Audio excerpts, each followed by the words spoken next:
Bienvenidos, estoy encantada de estar esta mañana aquí con vosotros porque he de agradecer a la organización, como en todo evento serio, y este lo es, hay que empezar siempre dando gracias a la organización porque me han llamado para hacer lo que más me gusta, que es hablar y hablar de las cosas que más me gustan.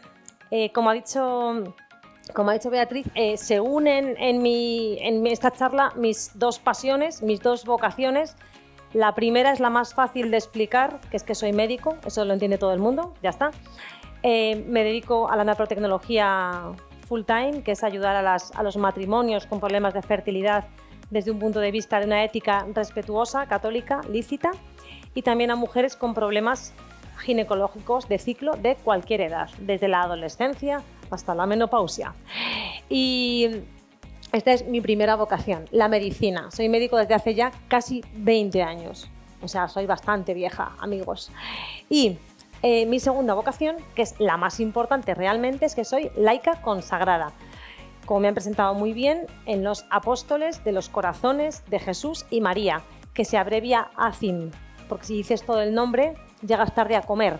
Entonces, ACIM, ¿vale? Apóstoles de los corazones de Jesús y María. Quedaos con el nombre para rezar por nosotras, que es lo más importante.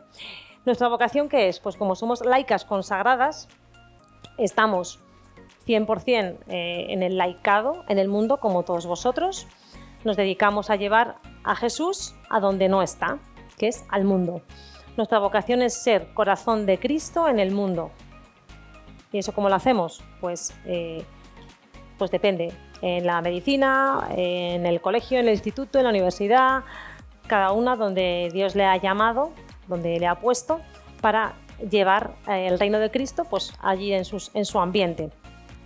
Y además de ser 100% laicas, somos 100% consagradas, es decir, estamos consagradas a Dios con los votos clásicos de castidad, pobreza y obediencia, y además tenemos otros votos específicos. Y el primer voto específico que tenemos os le presento. Bueno, este es mi conflicto de intereses. En todo sitio serio hay que declarar el conflicto de intereses. Tengo mucho conflicto de intereses. Yo estoy casada con el que hace los milagros eucarísticos. Así que, evidentemente, pues tengo muchos conflictos de intereses. Que lo sepáis. Yo lo he advertido, ¿vale? Nuestro voto dice amar y hacer amar a la Eucaristía, corazón vivo de Jesús que se entrega por nosotros. Y por eso para mí es un honor estar aquí esta mañana amando a la Eucaristía y queriendo que los demás también la amen. Me han dicho que hable despacio porque yo hablo muy deprisa. Los traductores de otros idiomas, haré lo que pueda, ¿vale? No lo prometo, pero lo intentaré. Intentaré prometerlo, ¿no? Quiero hablar despacio para que lo entiendan las traductoras. ACIM es las siglas de nuestra asociación y este primer voto de amar a la Eucaristía, corazón vivo de Jesús, es el que da sentido a todo lo que vamos a escuchar después. Así que abrochaos los cinturones que vamos a emprender un viaje apasionante. ¿Qué es un milagro?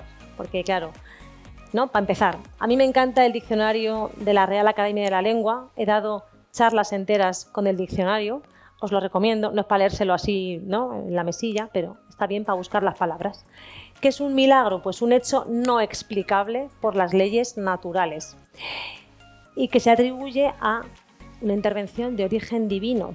Es decir, cuando yo pienso en un milagro eucarístico en este caso, es un hecho que no se explica por las leyes naturales, físicas, químicas, cósmicas que conocemos y que se atribuye a la intervención divina.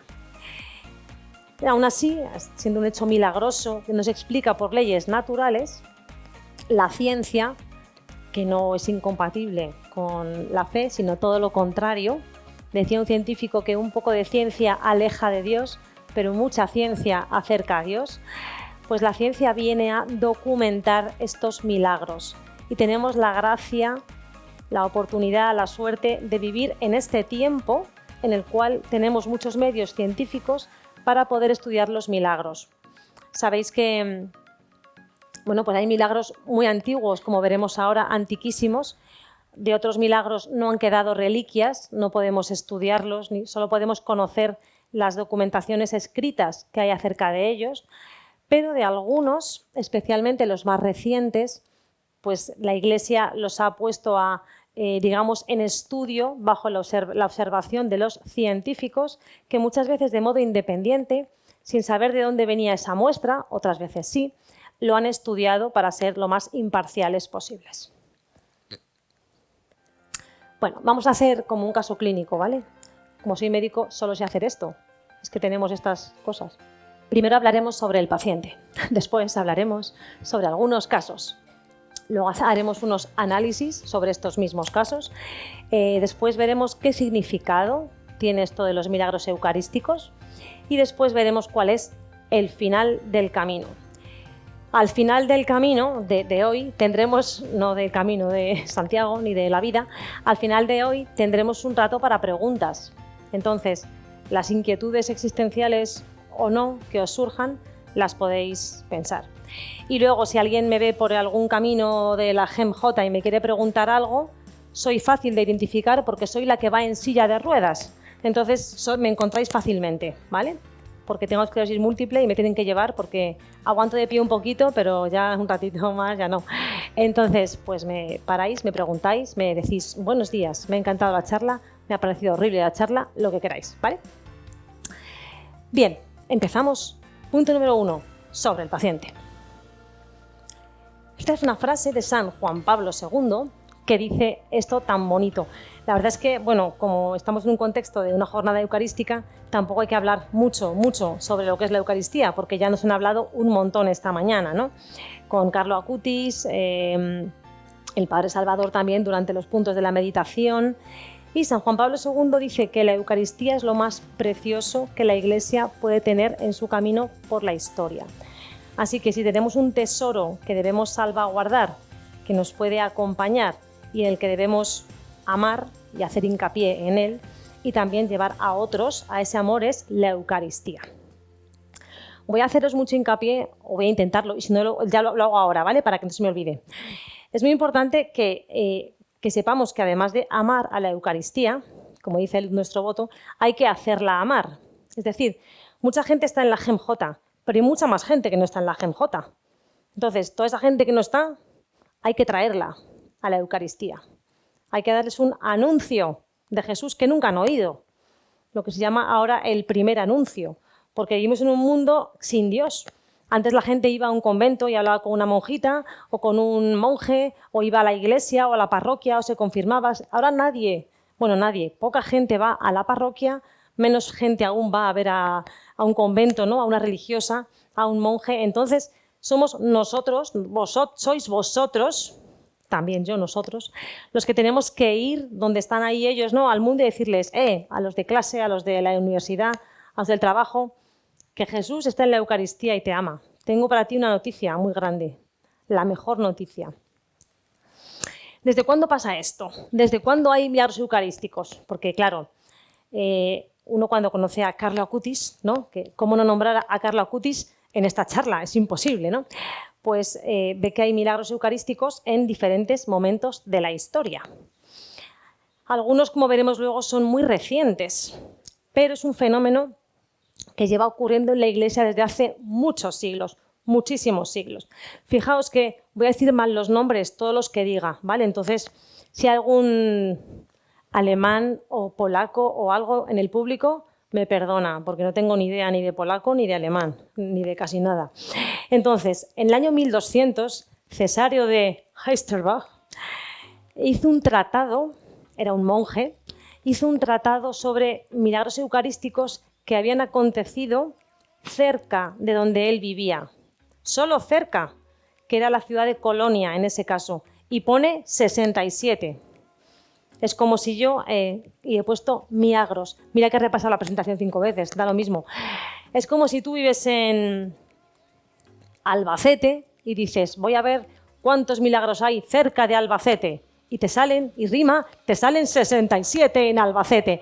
Bueno, pues es lo mismo, ¿no? O sea, que muchos milagros en un espacio geográfico pequeño. En aquel tiempo no había comunicaciones como ahora, evidentemente. Y él además los tiene todos en la cabeza, o sea, le explica todos los milagros de aquel momento que recuerda, ¿no? O sea, como que los ha conocido que de primera mano.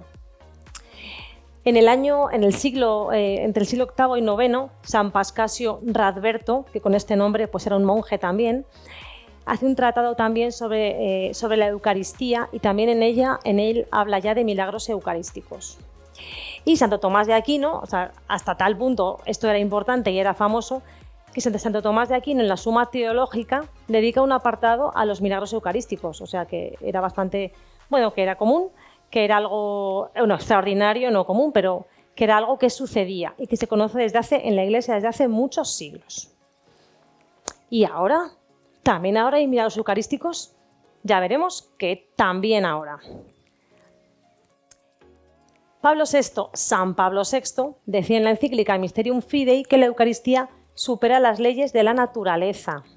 Claro que las supera, bueno, eso ya lo sabíamos, aunque con un milagro lo vemos más claro, pero la Eucaristía supera las leyes de la naturaleza porque en cada Eucaristía yo puedo participar del sacrificio de Cristo. Es como volver al Calvario en una especie de máquina del tiempo, ¿no? Como la máquina que pusieron ayer en el escenario, ¿no? Una especie de máquina del tiempo, pues puedo ir a volver a vivir la Eucaristía, a participar. No es que Jesús muera todo el rato, sino que fue algo tan grande que se extiende por los siglos.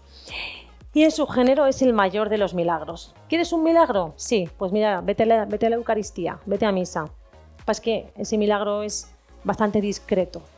Probablemente no vas a ver un hecho asombroso, porque es muy humilde el Señor.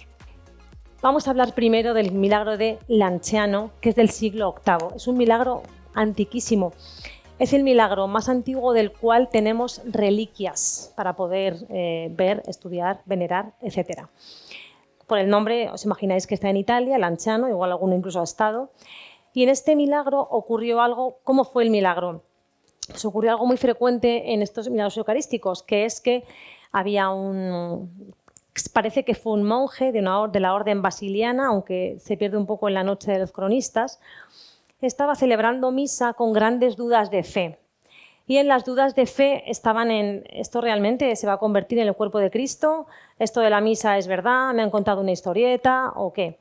Y entonces, cuando dijo las palabras de la consagración, he aquí que la hostia consagrada se convirtió en un trozo de carne y el vino del cáliz se convirtió en sangre. Con gran, imaginaos, ¿no? Con gran confusión y petición de misericordia por parte del monje que había dudado, gran alegría y adoración por parte de todas las personas que estaban allí en aquella celebración litúrgica, en aquella misa. Este milagro se venera desde muy antiguo. Hay como una especie de silencio acerca de, no las investigaciones, porque entonces no se investigaba, ¿no? En el siglo XVI, o sea, bastante después, se hizo un tímido aproximación, intento de valorar este milagro, que fue solo únicamente, no sé si sabéis, y no sé si lo tengo aquí. Sí.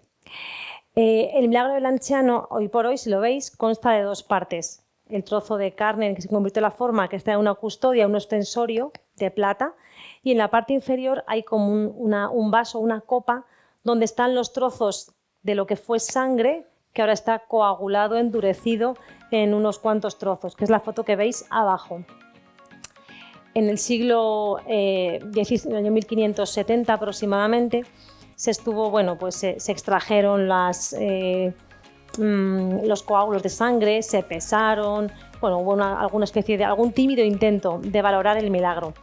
Pero no fue hasta el siglo XX cuando se estudió en condiciones. Entonces se encargó a un famoso, en el año 1970, se encargó a un famoso en aquel momento médico, que era de la confianza de los monjes de la abadía donde está el milagro de Lanciano, se le encargó la investigación. Comenzó la investigación de manera un poco desalentadora, todo hay que decirlo, para los monjes, porque cuando extrajeron el milagro para quitar un trocito y poder analizarlo, pues vieron que estaba, como os podéis imaginar, bastante deteriorado. Tenía moho, había algún insecto por ahí pequeñín, ¿no? Y luego también los trozos de sangre, también costaba bastante extraer una muestra adecuada para estudiarlo. Entonces, bueno, los monjes se quedaron un poco defraudados ante el inicio de la investigación, que prometía ser un poquito dificultosa, pero el profesor Linoli, a quien tenemos que agradecer mucho el estudio, cogió un trocito con permiso evidentemente de los monjes, un trocito de carne, un poquito de sangre, se los llevó al laboratorio, tuvo que pedir ayuda a muchos especialistas. Claro, como os podéis imaginar, cuando hablamos de una muestra de este tipo, no es como una muestra normal de las que miramos en el hospital, porque una muestra normal está metida en formol, que es un líquido muy importante para conservarlo, está cogida perfectamente, cortada perfectamente. Estas muestras llevan años, o en este caso siglos, sin ningún tipo de conservación, expuestas a que la gente las toque inicialmente o a saber, ¿no? Entonces, claro, hay que también saber eliminar estos factores externos. En este caso, el profesor Linoli estaba tan apabullado con sus descubrimientos, porque se fue viniendo arriba viendo que aquello prometía, ¿no?, el descubrimiento, que mandó a los monjes un telegrama. Igual no sabéis lo que es un telegrama, porque sois jóvenes, que es una carta pero muy rápida. De antaño, cuando no existía hoy en día hubiera mandado un WhatsApp, diciendo: en el principio era el verbo y el verbo se hizo carne. O sea, él ya vio que ese tejido era carne. Y lo que vio en sus investigaciones fue que el tejido era carne humana, que esa carne que la sangre era sangre humana. Claro, hay que empezar por ahí, porque puede ser una falsificación, ¿no? Este tejido es humano, no es humano. La carne y la sangre eran de la misma persona. O sea, carne humana, sangre humana, de la misma persona. Eran del grupo AB positivo. Luego hablaremos del grupo AB positivo, ¿vale? Porque es interesante este grupo. Bueno, en cuanto a la distribución proteica de la sangre, una vez tienes sangre haces de todo, ¿no? Analizas un montón de cosas. Los médicos son unos frikis. Pues en proteínas tiene una distribución bastante normal, y en algunos elementos, los que en la sangre están en distribución normal, como pueden ser el sodio, el magnesio, estaban un poco más bajos de lo normal, mientras que el calcio estaba en exceso. ¿Esto qué significa? Luego lo veremos. Y importante, cuando el profesor Linoli, claro, sabéis todos, ¿no?, que los patólogos, que son los médicos que están todo el día mirando al microscopio, saben qué tejido están mirando. Si no, no distinguirían el ojo de la uña del pie.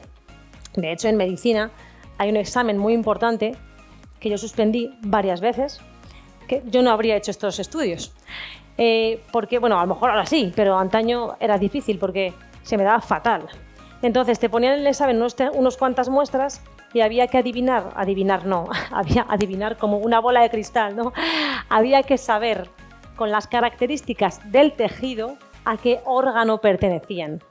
Pues esto me parece que es de la vejiga, porque tiene tal, el núcleo no sé qué, las fibras cuál. Esto es, todos queríamos que nos tocase el ojo, porque el ojo se veía muy bien en el corte del microscopio. O sea, ves algo redondo y decías, el ojo. No hacía falta ser aquí, ¿sabes? Gregorio Marañón para adivinarlo. Entonces, cuando el profesor Linoli extiende este tejido, que es complicado, como os digo, de analizar, no es nada fácil, descubre que el tejido del que está hecho el milagro en Lanciano, ¿qué tejido creéis que era? ¿Qué parte del cuerpo? El corazón, muy bien. Sí, chicos, están listos. Era el corazón. Es un tejido miocárdico. Luego hablaremos un poco también de los músculos, pero sabéis que, bueno, era corazón. Y esto pues dejó mucho caos así a todo el mundo, ¿no? Porque fue el primer milagro que pudimos estudiar. Otra cosa importante es que este milagro, al estudiarlo, se vio que había sido primero sujeto como con alfileres, el trozo de carne, para paliar el rigor mortis. El rigor mortis ocurre en un cuerpo, momento forense, ocurre en un cuerpo desde 1 a 3 horas después de que se muera uno, se queda tieso, ¿no? Rigor mortis. Y luego en torno a las 48 horas se aplaca. O sea, uno se queda así y se queda así. Y luego ya al rato, ¿no?, a los días, ya los músculos se vuelven a poner flojos. ¿Qué significa que este tejido estuvo expuesto al rigor mortis? Porque antes estaba vivo. Porque un tejido que está muerto es que ha estado vivo. Entonces, el milagro del Lanciano era un trozo de carne viva, que sufrió incluso rigor mortis. Flipas, ¿eh? Bueno, pero este milagro es muy antiguo, hace muchos años y ya se nos ha olvidado y llegó el profesor Linoli también, años 70, pues también ya el hombre estará mayor y fíjate cuántas cosas. Y entonces vamos a ver qué más nos puedes contar, Elena, de los milagros que son más actuales. Pues os voy a contar algo muy interesante, y es que en Buenos Aires, en los años 90, en la misma parroquia, o sea, ¿mola o no mola? Tengo una parroquia en la que cada 2 años hay un milagro eucarístico. Pues en el año chuletilla 92, bueno, primero tengo que hacer un paréntesis. Hay unas normas litúrgicas por las cuales cuando una forma, por ejemplo, se cae al suelo o se encuentra en el suelo o algo así, lo ideal es que se pueda consumir de manera inmediata por parte del sacerdote. Pero en caso de que no sea posible que sea consumida, porque está sucia, porque no se sabe, por lo que sea, pues se debe dejar en un recipiente con agua hasta que se disuelva y luego se pueda... antiguamente había en las sacristías un depósito con agua que luego iba directamente a la tierra. Ese agua se iba allí. Ahora mismo, pues no sé cómo lo harán. Si irán a la tierra, lo que sea. Pero hay que esperar a que la forma se disuelva, pierda sus características. Os cuento esto porque varios milagros tienen que ver con este intento de disolución de formas en agua. Entonces, en el año 92, en la parroquia Santa María en Buenos Aires, un sacerdote guarda varios fragmentos de hostia consagrada en agua para que se disuelva. Y luego fue puesto en el sagrario para esperar a que se disolviera. 7 días después van a ver cómo va el proceso y ven que los fragmentos tienen un color con apariencia de sangre. O sea, en lugar de disolverse, hay sangre. Milagro número 1. Vale. El domingo siguiente, en la misma parroquia, yo soy el párroco y creo que estaría al borde del infarto todo el rato, porque diría, ¿qué más puede ocurrirme? El domingo siguiente, en la comunión, durante la comunión, se ven 2 gotas de sangre en la patena. Toma. En el año 94, todo esto puesto en conocimiento de los obispos, etc. Año 94, durante la misa de niños, para que veáis que a veces decimos, ¡ay, el niño que se va a dar un susto! Pues el Señor hace un milagro en la misa de niños. El ministro de la Eucaristía, sosteniendo el copón, ve también una gota de sangre fluyendo de la pared. Año 94. El párroco sigue ahí infartándose, supongo. Y en el 96, que es el milagro un poco más conocido y más estudiado, en el 96, durante la misa de la Asunción, una hostia que se ha caído es colocada en un recipiente con agua para disolverse y a los pocos días se había transformado en sangre. Bueno, pues ya con esto, aparte del infarto parroquial, deciden ponerlo más en serio, ¿no? No que antes no fuera serio, pero lo comunican al arzobispo de Buenos Aires, que por aquel entonces es el que luego fue Papa Francisco, Jorge Mario Bergoglio, y entonces él acude a un médico experto en este tipo de estudios sobrenaturales para que ponga en estudio esta hostia, aquí no se la veis bien, pero que comienza a transformarse como en carne. Linoli, aquel que estudió el milagro de Lanciano en los años 70, pues aún seguía vivo y coleando y colaboró en el estudio también de esta muestra.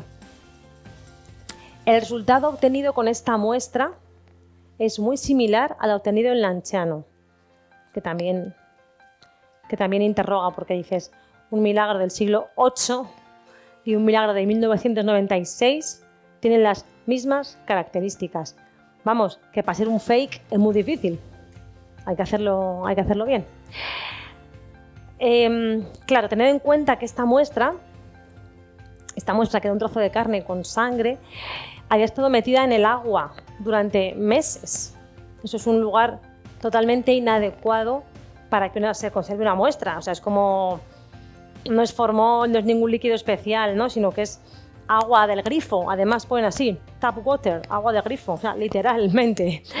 Entonces, el agua del grifo en el que estaba la muestra, pues no era el medio de cultivo adecuado para una muestra biológica.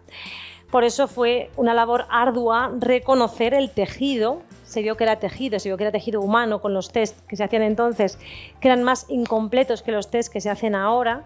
en cuanto a ADN y todas esas cosas, porque antes no existía la secuenciación, en fin, hemos ido dando pasos en la ciencia.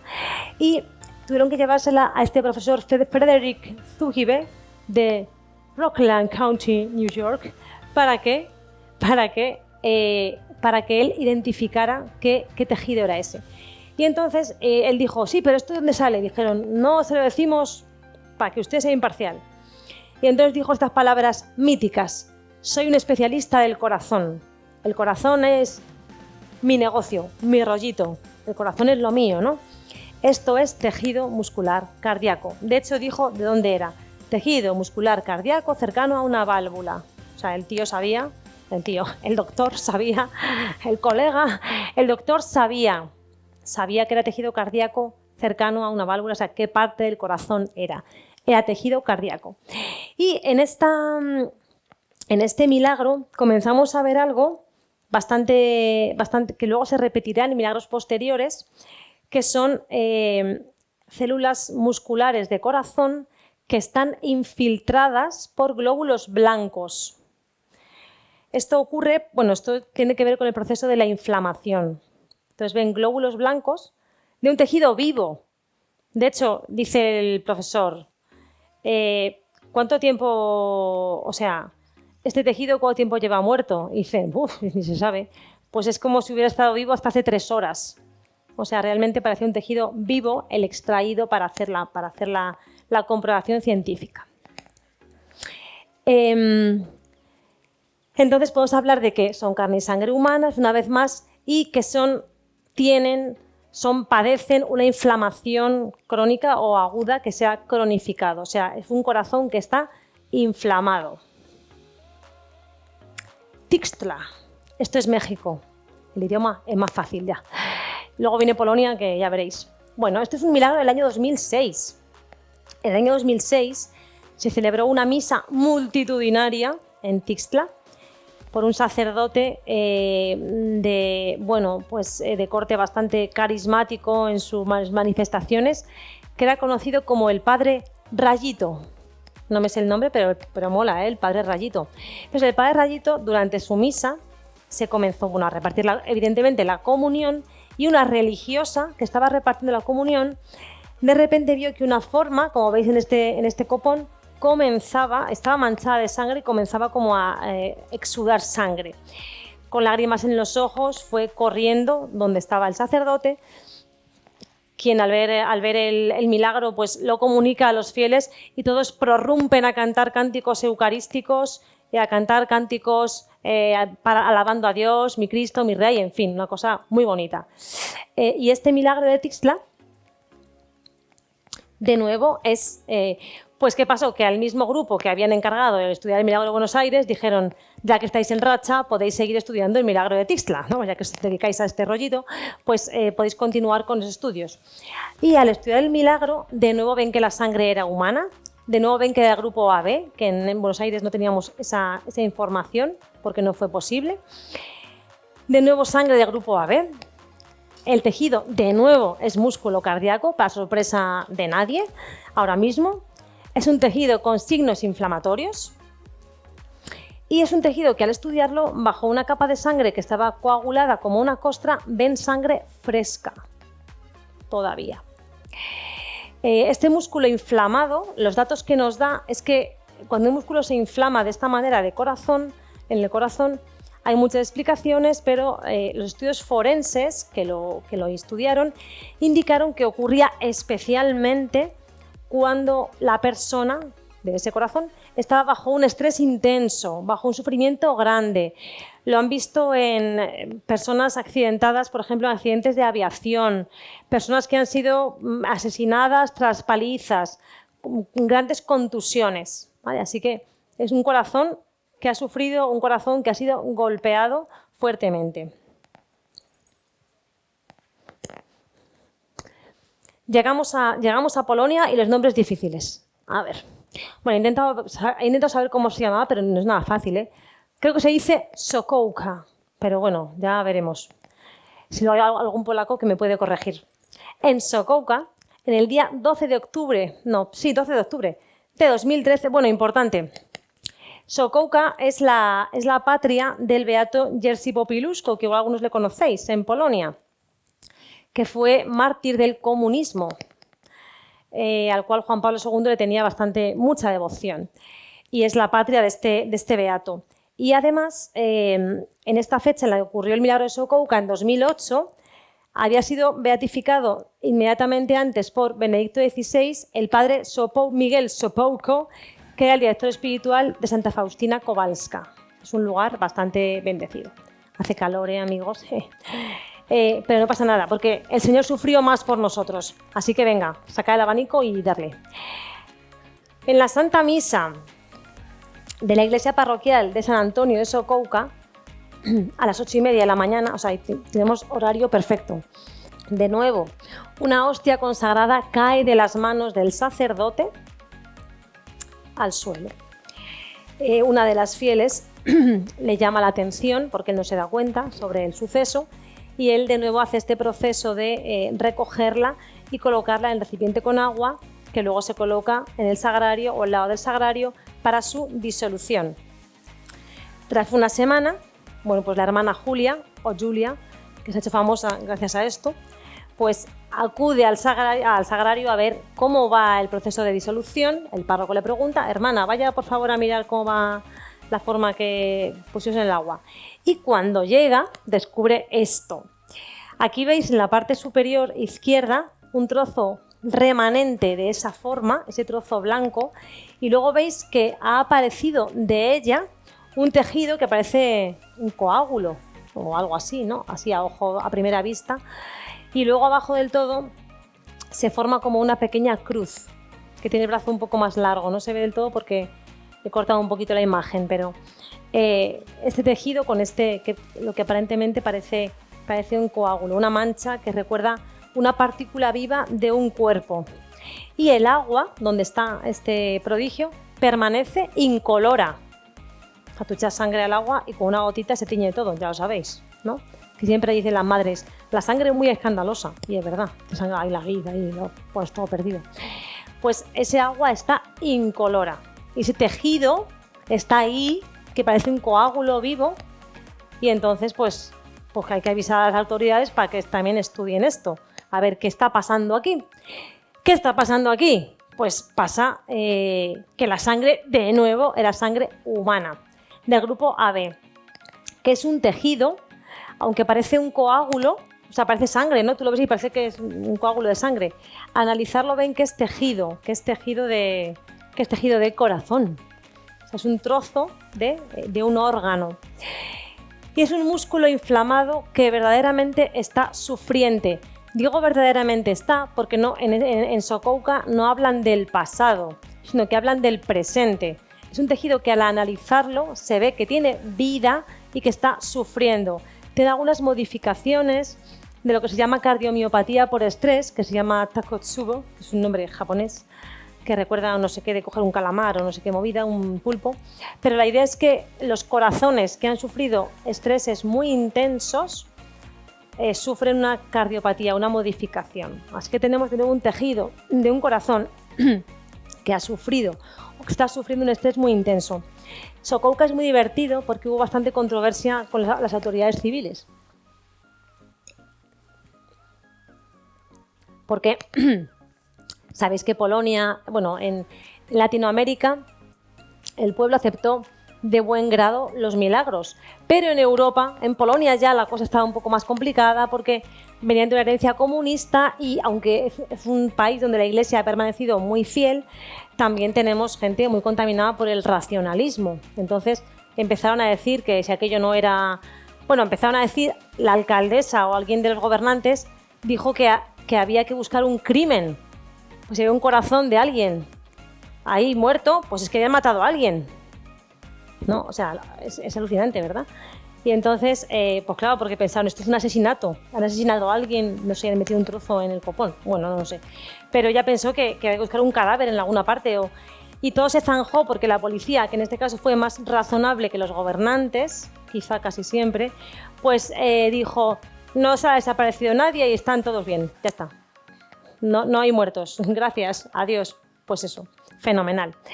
Y entonces, que estuvo bien, porque pues ya está, ¿sabes? No le dé más vueltas, señora, que no he matado a nadie aquí para hacer esto. Y llegamos al último milagro, al penúltimo milagro que quiero comentar, de Legnicka, o algo así, que es de 2013. Bueno, veis que son milagros cada vez más recientes. Bueno, y podemos seguir avanzando, ¿no? Seguro que hay más, porque estos son los estudiados. Habrá muchos que estén en estudio, probablemente. Legnicka es un milagro en el cual en el año 2013, en la misa de Navidad, misa solemne, imaginaos, misa de Navidad 2013, una hostia cae al suelo en el santuario y de nuevo el proceso igual, ¿vale? Hostia es recogida, colocada en agua para su disolución, como mandan las normas canónicas, y una vez en el agua apareció una mancha roja, que es esta mancha, que también parece como un coágulo, de singular textura, y entonces, pues, considerando los informes médico-legales a las que el obispo pues muy bien, con muy buen criterio, sometió a informes científicos este milagro y, considerando los informes legales, elevó a la Santa Sede los resultados porque vio que allí había también tela que cortar. ¿Qué pasa en Legnicka? Pues sabéis qué pasa como en todas partes, prácticamente, ¿no? La sangre era humana. ¡Oh, sorpresa! No era de una gallina, era del grupo AB.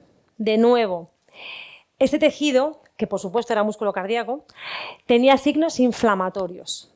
Y de nuevo, los estudiosos dicen que son signos que aparecen en el corazón bajo un estrés o un infarto o un estrés intenso.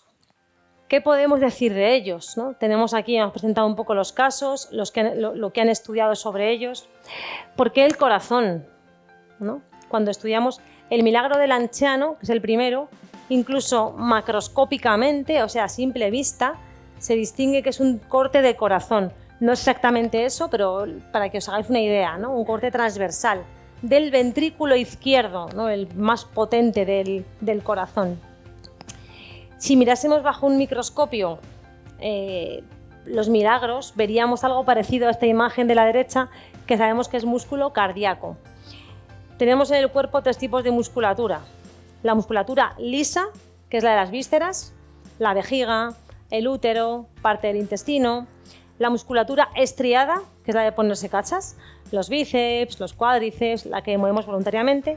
Y la musculatura cardíaca, que comparte ciertas características con la musculatura estriada de ponerse cachas, pero también tiene particularidades y por eso podemos distinguirla cuando hacemos un estudio anatomopatológico, porque tiene capacidad de contraerse ella misma, por ejemplo. Es que el músculo, tú no dices late, late, late, sino ya nos moriríamos enseguida, ¿no? Porque todo el tiempo ahí pensando, late solo porque tiene un marcapasos él mismo, consigo mismo. Pues ahí está, ¿no? Mi marcapasos. Ahí podemos mirar cómo es el músculo cardíaco. Si pienso en el corazón, ¿por qué Dios me estaba mostrando el corazón? Porque cualquier parte del cuerpo de Jesús es santa. Podía haber salido el páncreas, ¿no? Yo estudio un milagro eucarístico y sale piel y digo, pues vale. Sale riñón y digo, vale. Sale, no sé, hay devoción, ¿no? Pues a la Santa Faz, a las llagas y al corazón. ¿Por qué Jesús se hace corazón? ¿Por qué nos quiere explicar por qué me deja ver el corazón cuando hay un milagro eucarístico? Pues el corazón se ha considerado el centro de la persona y en la Sagrada Escritura, de modo especial, es el centro donde se asienta la voluntad, la inteligencia y la vida espiritual. Falta una letra. Y la vida espiritual. El corazón es además fuente de vida y el corazón es además, muy importante, el lugar de la relación con Dios.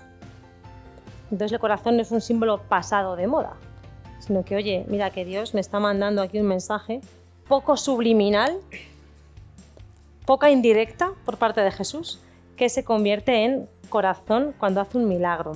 Entonces, este lugar de relación con Dios es lo que yo puedo ver en el milagro eucarístico. ¿Qué hallazgos vemos en los corazones que hemos visto en el microscopio, en los diferentes milagros? Vemos que el tejido está fragmentado, hay una fragmentación de las células. De hecho, aunque el tejido sabemos que es músculo cardíaco, no es fácil llegar a esa conclusión, porque son muestras que están muy deterioradas. son muestras complicadas. Y aparte de que son muestras deterioradas porque han estado en agua o donde sea, el caso es que es un corazón que ha sufrido mucho. No es un corazón sano, perfecto para analizar, sino un corazón que ha sufrido, que ha estado golpeado. Vemos que hay infiltrados los leucocitos, que son las células blancas de las defensas, que son las primeras que acuden cuando hay inflamación, luego acuden otros, macrófagos, monocitos, etc. No os quiero aburrir aquí con rollos científicos. Y también es un corazón expuesto a altos niveles de catecolaminas. ¿Esto qué es? Esto es lo de la adrenalina. ¡Oh, qué subidón de adrenalina me da! No sé, bajar en rafting por el este. Pues qué subidón de adrenalina le da a alguien que es condenado a muerte, mucho. Que está sufriendo, mucho. Esta exposición a altos niveles de catecolaminas que no son sanas es lo que también podemos ver en este corazón dañado, sufriente. Esto es la cardiopatía que os comentaba antes, inducida por estrés, el síndrome del corazón roto. Cuando hay adrenalina en exceso, pues puede paralizar temporalmente incluso el músculo cardíaco, o sea, puede como dejarte ahí tieso. Es más común en mujeres, bueno, y ocurre tras eventos de estrés extremo. ¿Qué podemos decir de este corazón que estamos viendo en la muestra? Pues que ha sido un corazón que ha estado bajo un estrés y un sufrimiento extremo, intenso. Por ejemplo, como por ejemplo, podemos pensar en Getsemaní, la pasión del corazón de Jesús, ¿no? Momento de estrés extremo, de angustia extrema. Tanta angustia pasó el Señor que llegó a sudar sangre, que es una cosa que existe, se llama hematidrosis, y ocurre en personas expuestas a estreses muy extremos. Se ha visto, por ejemplo, en condenados a muerte. Así que si alguien que tiene esa angustia extrema, que llega incluso a sudar sangre, pues es posible que también, por supuesto, tenga un corazón sufriente, dolorido, incluso antes de sufrir torturas físicas, que también las sufrió, por cierto. Y como último daño, digamos, entre comillas, externo a ese corazón, aunque Jesús ya había muerto, está la lanzada, que también sabemos que perfora el corazón de Jesús. ¿Por qué el corazón? Cuando pensamos que Jesús nos manda un mensaje, ahí es una carta, y nos manda el corazón para que se transforme la hostia en corazón. ¿Por qué el corazón? Yo pienso siempre en la queja de Jesús a Santa Margarita cuando se aparece con su corazón y le dice: «He aquí este corazón que tanto ha amado a los hombres y que a cambio no recibe más que desprecios e ingratitudes». Este corazón, entonces Jesús viene con este corazón que tanto ha amado a los hombres y que a cambio no recibe más que desprecios o ingratitudes. ¿Por qué sufre este corazón? ¿Porque le han pegado? Sí. ¿Porque iban a crucificarle? Sí. Pero también sufre cuando tú no le amas, cuando le desprecias, cuando eres ingrato, cuando eliges otras cosas por encima de él. Porque ese corazón te ha amado a ti y te ha amado dando mucho. Y te ha amado porque también espera mucho de ti. Y es un corazón que en algunos milagros se aprecia como un corazón con características vivientes.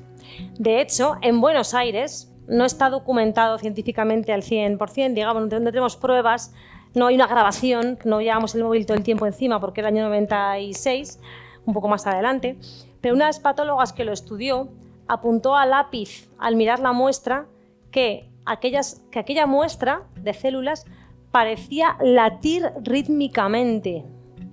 A ella le pareció que veía que latía. No tenemos, como os digo, una grabación y ella falleció, no podemos preguntárselo a ella, pero alguien ha visto que una de estas muestras latía. ¿Qué late rítmicamente? El corazón, ¿no? Pues parecía latir rítmicamente. Lo apuntó como a lápiz así. De hecho, uno de los libros que me he leído para prepararme la charla, que es de un inglés, dice, está escrito en español, y le ponen las palabras en español. Digo, vale, lo entiendo. Parecía latir rítmicamente, tal cual, porque hablamos de Argentina. Parece que la muestra estaba viva cuando fue tomada. O sea, hemos tomado la muestra de un cuerpo vivo. de un cuerpo. No es una muestra que está aislada, sino que pertenece a un cuerpo que está viviendo. Y que hay un organismo entero que está vivo en la muestra, detrás de la muestra.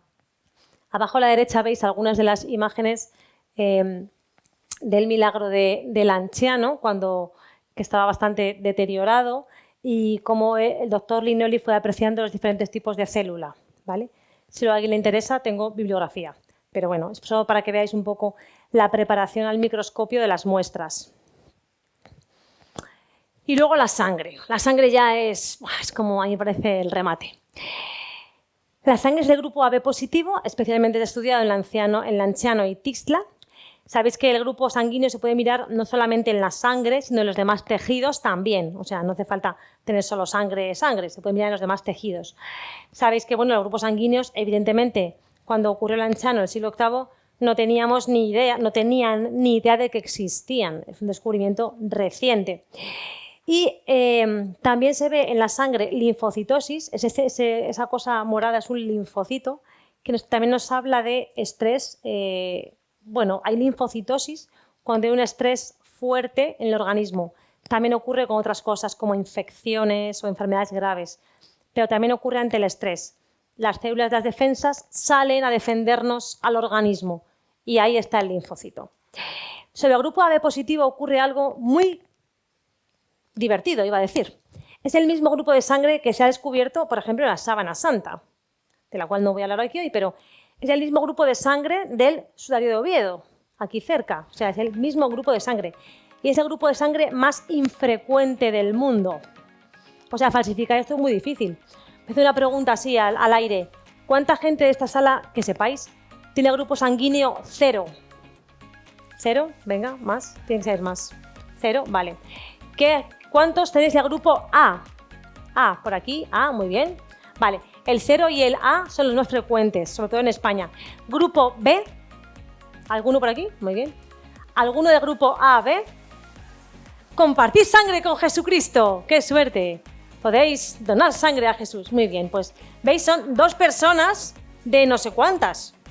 Es el grupo más raro, más infrecuente, porque evolutivamente, no voy a aburriros con explicaciones científicas, pero necesitamos que un padre sea A y un padre sea B para juntar esos dos. O sea, no es un grupo que, porque él sea AB, transmite a su hijo el AB. Él se lo transmite uno de los 2 genes. Entonces, no sé si me entendéis, pero el caso es que el grupo AB es el más raro. Y si miramos los diferentes tipos de sangre según las poblaciones, podemos apreciar, por ejemplo, Europa a la derecha, la mayoritaria, pues el grupo 0, que es el rojo, y el A, ¿vale? Dicen que el 60% de la población blanca es 0. Solo me acuerdo de ese dato de fisiología de segundo de carrera, así que espero que siga siendo verdad. El grupo AB, que es el morado clarito, fijaos que en Europa es un 0,9%. Grupo pequeño, vale. En cambio, en otros lugares, pues es un poquito más elevado, pero lo más llamativo de esto, ¿ves que, mi idea aquí es que veáis que el morado es una cosa como anecdótica, ¿no? En todas partes. Lo más llamativo de esto, de News, porque con esto siempre hay gente que es como pesimista, ¿no? Y pesimista no, como aguafiestas. Y dice, el ave no existía antes del siglo VI, que lo dicen para que no valga la Sábana Santa. Evolutivamente no existía. Mentira, fake. En el siglo encontraron en la Universidad de Tel Aviv, Israel, publicó un análisis de esqueletos encontrados ahí en un enterramiento por allí en Jerusalén entre los siglos I y IV. Y de ellos el 28% eran AB, un montón. O sea, ese grupo sanguíneo era y es más frecuente en la zona de Palestina. O sea, eso nos indica que el grupo AB, cuando estudiamos la Sábana Santa en concreto, nos indica una población semita donde ese grupo sí que era más frecuente. Y los milagros eucarísticos igual, nos indican a la misma población semita, que es la de Jesús. Otra característica que se ve en la sangre, cuando estudiamos, claro, la sangre vale para todo, ¿no? Puedes mirar hasta el colesterol que tenía Jesús. No lo hemos mirado, pero podrías. Es la hipogamma globulinemia, que os explico lo que es. Cuando tú coges sangre de una persona, puedes separar las diferentes proteínas. Y hay una proteína que es la albúmina, que es la mayoritaria en la sangre normal, cuando todos estamos sanos. Hay fracciones alfa, beta, alfa 1, alfa 2, beta y gamma. Cuando el pico gamma, ese círculo amarillo tiene que estar en gamma, pero se ve que lo aumenté y se me ha ido. Pero en la sangre de los milagros eucarísticos hay una hipogammaglobulinemia, o sea, esa montañita gamma está más baja. Eso ocurre en algunas enfermedades, en algunos tumores, y también ocurre en momentos de estrés que tiene que ser corto, ¿vale? Una enfermedad importante, un estrés físico. Todo nos lleva a pensar que estamos hablando de Jesús cuando hablamos de milagros eucarísticos, ¿no? Estas coincidencias con las otras reliquias de la pasión que han sido muy estudiadas, estos milagros que han sido estudiados por la ciencia y podemos ver en ellos estas características, ¿no? De el corazón que me está diciendo que me ama, que es el centro de Jesús, ¿no? El centro de su persona, lo que unifica a su persona es lo que tengo en ese milagro. Este grupo sanguíneo, ¿no? Esta sangre de la que ha dado por mí hasta el final, pues también tengo grupo sanguíneo que coincide con otros estudios. ¿Qué significa todo esto, ¿no? ¿Qué significan los milagros eucarísticos? Arriba en el número 1, con el número 1, el milagro eucarístico de Kerala, que ha sido aceptado por la Iglesia en el mes de mayo, o sea, hace nada. Y el milagro de Kerala, que está en la India, ¿veis una cara en la forma? O sea, en una misa que aquí tiene el rito siro-malabar, que es otro rito distinto del latino, también católico, pues aparece una cara de un varón con barba y bigote, que parece que será Jesús. Será... bueno, está aquí otra vez. Voy a poner esta foto, ¿no? Pues hay diferentes tipos de milagros eucarísticos. En algunos vemos lo que ocurre en Kerala.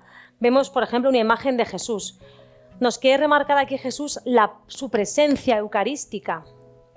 ¿No? Él está realmente presente en la Eucaristía y viene a recordárnoslo con estas imágenes, estos sucesos prodigiosos. Luego tenemos, y esto indica que nos llama a una relación personal con Él. Él está ahí para que tú puedas relacionarte con Él. A veces nos parece que es que igual Dios es muy importante y yo soy un poco pringao. Eso es verdad. Pero con ser verdad eso, Dios quiere una relación personal contigo. Voy a repetirlo. Dios quiere una relación personal contigo, quien seas. ¿Vale? Y nos lo dice a veces susurrando, como decían el otro día, el susurro del Espíritu Santo, y a veces nos lo dice a gritos. Mira, que vengo aquí a que me veas. Luego tenemos otros milagros eucarísticos, que son los que hemos visto en la charla de hoy, que tienen más que ver con la pasión de Jesucristo, que son estos milagros en los que se convierte la forma en carne, en sangre. En España tenemos el milagro de Cebreiro, que es muy parecido al de Lanciano en cuanto a su manifestación, digamos. Sacerdote incrédulo en la transustanciación. ¿En qué? Incrédulo en que Jesús realmente, ¿no? Bajo la especie de pan está presente, y en la consagración se transforma en carne y en sangre. Pues estos milagros que tienen más que ver con la pasión nos recuerdan la dimensión sacrificial de la Eucaristía, que es verdadero sacrificio, que es pues donde participamos, como os decía, del sacrificio de Jesús. Y luego hay unos terceros milagros, otro tipo de milagros, lo que se llama la inedia mística, que lo habréis oído, que son santos místicos que se alimentaban exclusivamente de la Eucaristía, como Santa Catalina de Siena, un poco lejos en el tiempo, o la venerable Teresa Neumann, que es mucho más reciente, que durante años como único alimento tomaron la Eucaristía. ¿Y aquí qué me quiere decir Dios? Pues Dios me quiere decir cómo la Eucaristía es plenamente alimento, cómo la Eucaristía es lo que realmente debe satisfacerme, y cómo, si yo quiero ser feliz, la Eucaristía me basta y me sobra. O sea, el alimento de la felicidad, el alimento del amor, como decía esta mañana el Padre, es la Eucaristía. Entonces, Yo quiero ver qué hacer para ser feliz. Pues vete a la Eucaristía, comulga, ¿no? Ten una relación personal con Jesús. Entonces, esto es lo que Jesús nos está queriendo decir. Y os recuerdo el voto del que he hablado al principio. Eucaristía, corazón vivo de Jesús que se entrega por nosotros.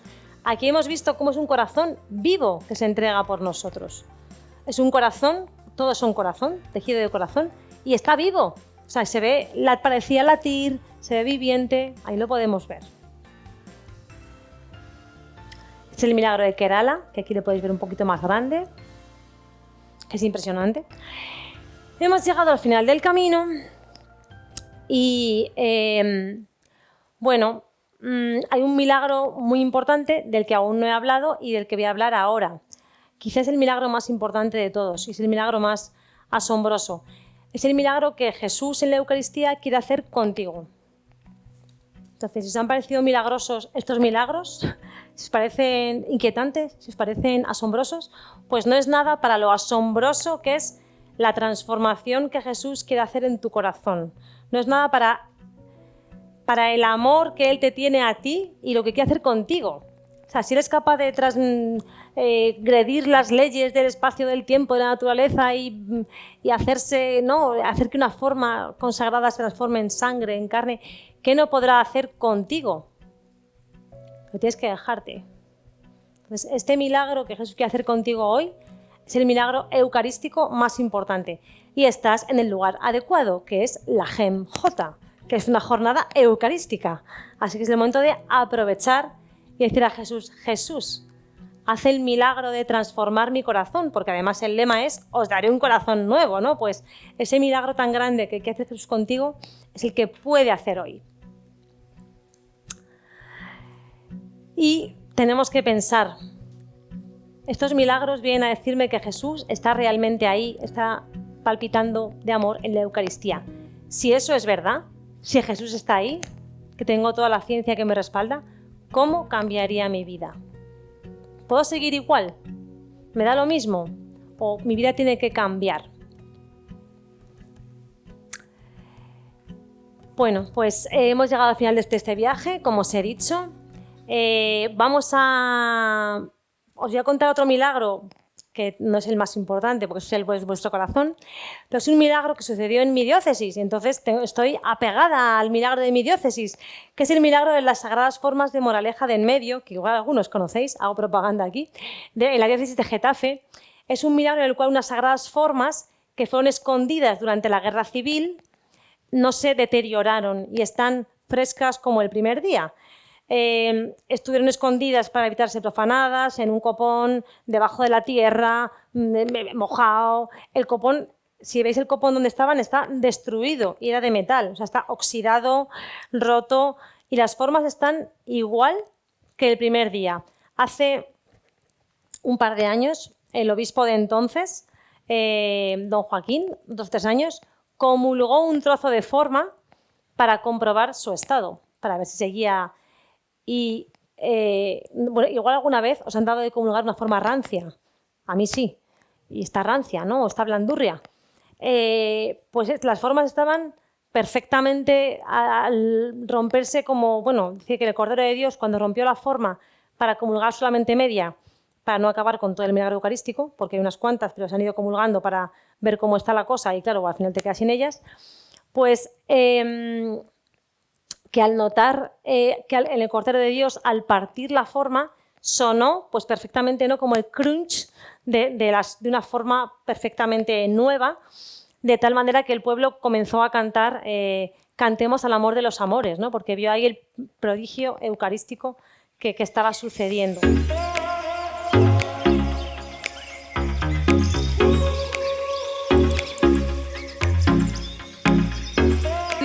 No en todo se ha hecho estudio del grupo sanguíneo, pero los que se ha hecho era AB positivo. Sí, AB positivo, siempre es positivo.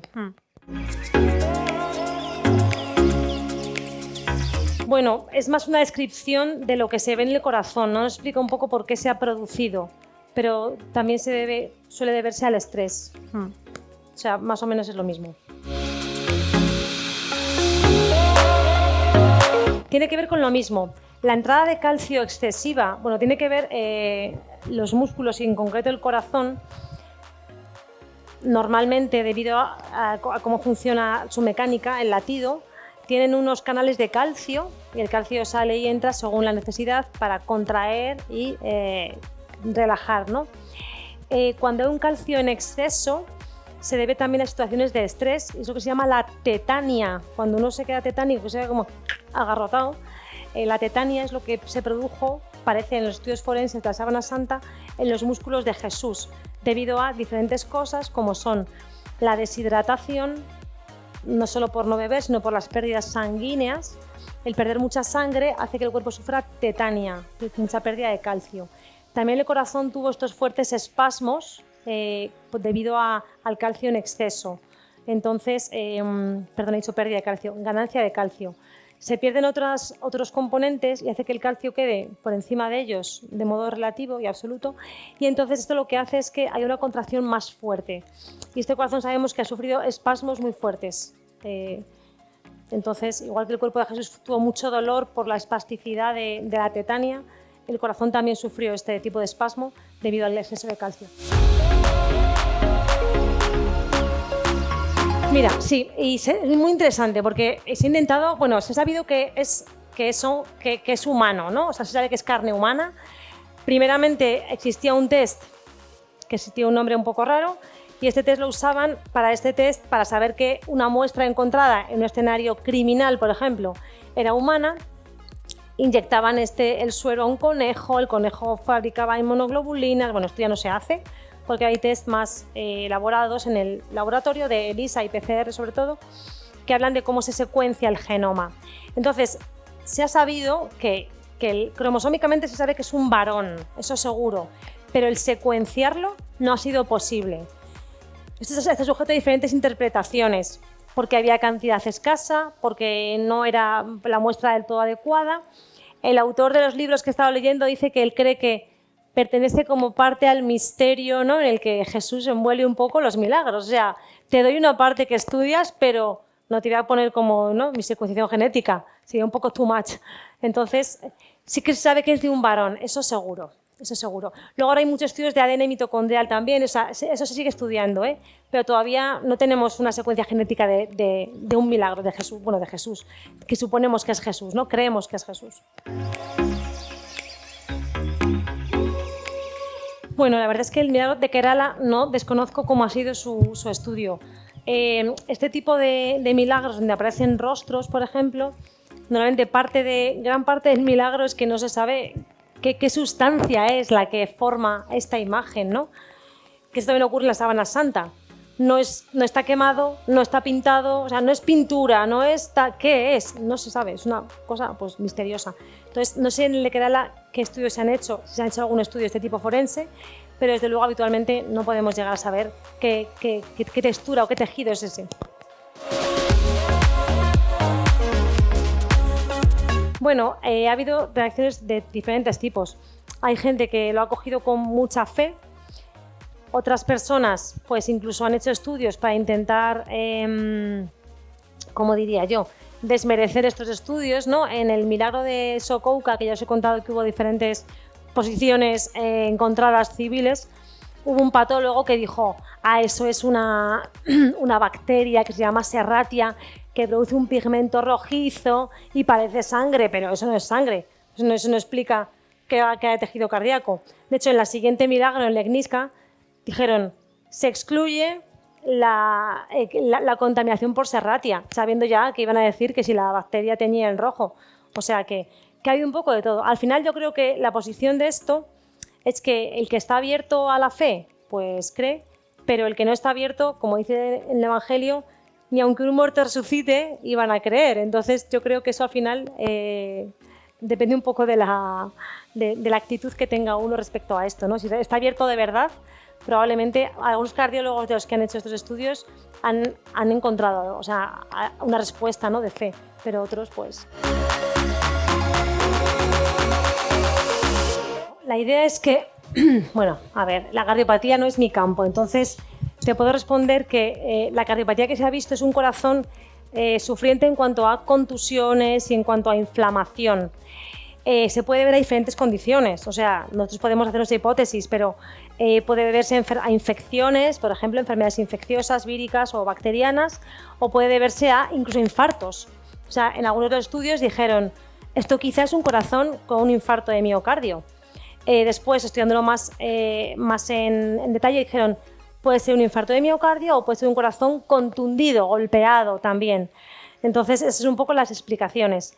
En cuanto a esta condición, si se mantiene en el tiempo, nosotros tenemos una foto, tenemos una película. Si me pasa a mí, por ejemplo, esto, tengo una cardiopatía por estrés, probablemente al pasar el gran estrés, si es que pasa, eso fuera en parte reversible, como ocurre con el Takotsubo. Pero podría no serlo en caso de que el paciente fallezca, claro. O sea, claro, lo hemos mirado porque es un accidentado de avión, pues ese ya está accidentado, se ha muerto, ¿no? Pero son hallazgos de pacientes que han sufrido ese tipo de condición. En caso de estrés intenso, es verdad que esos estreses intensos, el caso, por ejemplo, de Takotsubo, a veces puede ser una condición parcialmente reversible. Muy bien, pues nada, muchísimas gracias, doctora Elena Marcos, por esta presentación, por acercarnos más al Señor.